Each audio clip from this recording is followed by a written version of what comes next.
बिस्मिल्लाहिर्रहमानिर्रहीम। शुरू अल्लाह पाक के नाम से जो बड़ा मेहरबान नहायत करम करने वाला है। तमाम दोस्तां वीरां ते भरावां नूं मेरा अस्सलाम वालेकुम। अज दी वीडियो क्रेन दे उप्पर आ। क्रेन किस तरह इंसान दा काम आसान बना रही है। ऐसी और वीडियोस देखने के लिए मेरे चैनल को सब्सक्राइब करें, वीडियो को लाइक करें, वीडियो को मुकम्मल देखें।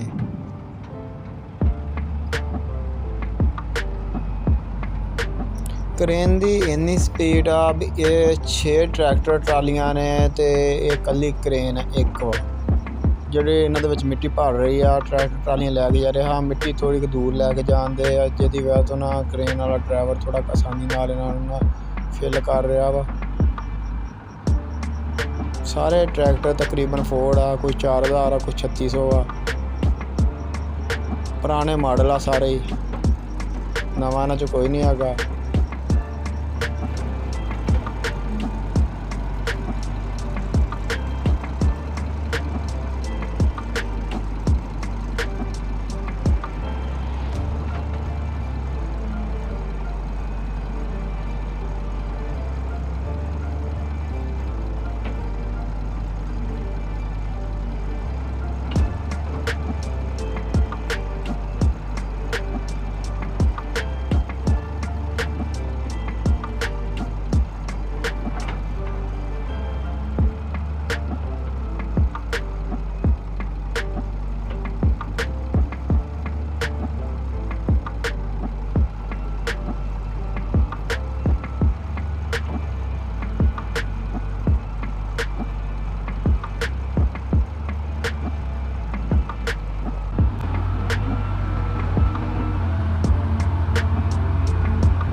क्रेन एक ट्राली 'ਚ किन्ने बकट पाउंदी होएगी ते भर जाएगी, अगली ट्राली ते गिनदे आ।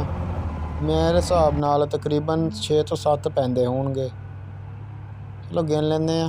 पहला बकट, एक बकट पा दिता।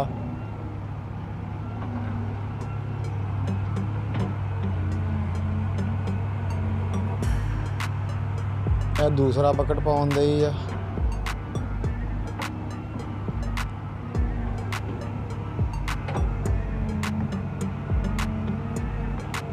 तीसरा बकेट पा दिता। 3 बकेट हो गए। देखो किन्ने बकेटा च पाती है। चौथे वाला भी पाता उन्हें। 4 बकेट चले गए। ट्राली अद्धी हो गई तकरीबन।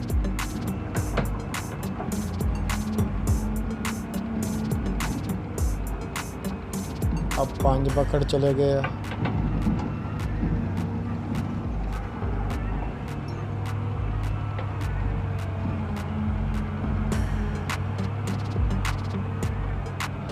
छेवां बकेट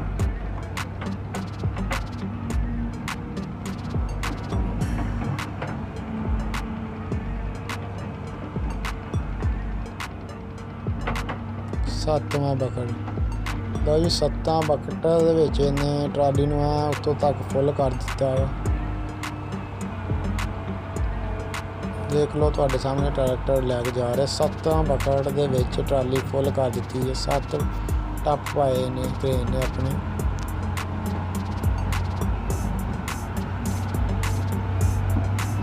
ਇੱਕ ਤੋਂ 1.5 ਮਿੰਟ ਲੱਗਦਾ ਵਾ ਇਹਨੂੰ ਇੱਕ ਟਰਾਲੀ ਭਰਨ ਨੂੰ। ਕ੍ਰੇਨ ਜੇ ਸਹੀ ਤਰੀਕੇ ਨਾਲ ਕੰਮ ਕਰਦਾ ਰਹੇ, ਡਰਾਈਵਰ ਵੀ ਕਾਰੀਗਰ ਹੋਵੇ, 1 ਤੋਂ 1.5 ਮਿੰਟ ਹੀ ਲੱਗਦਾ, ਜ਼ਿਆਦਾ ਟਾਈਮ ਲੱਗਦਾ ਹੀ ਨਹੀਂ।